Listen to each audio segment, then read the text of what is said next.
Have you ever heard the term hookup and wondered what it actually means? Let's dive into the meaning and context behind this popular phrase.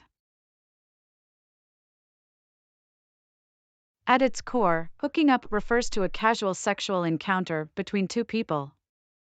It can range from kissing to more intimate physical activities, but the key is that it's a temporary, no strings attached interaction.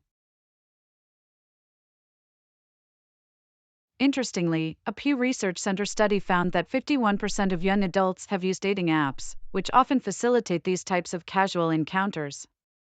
So the concept of hooking up has become increasingly prevalent in modern dating culture. It's important to note that the term hookup can have different connotations for different people. For some, it may imply a one-time fling, while for others, it could mean the start of a more ongoing, casual relationship. Ultimately, the meaning of hooking up is fluid and can be influenced by individual perspectives, experiences, and societal norms. Understanding the nuances of this term can help us navigate the complexities of modern relationships.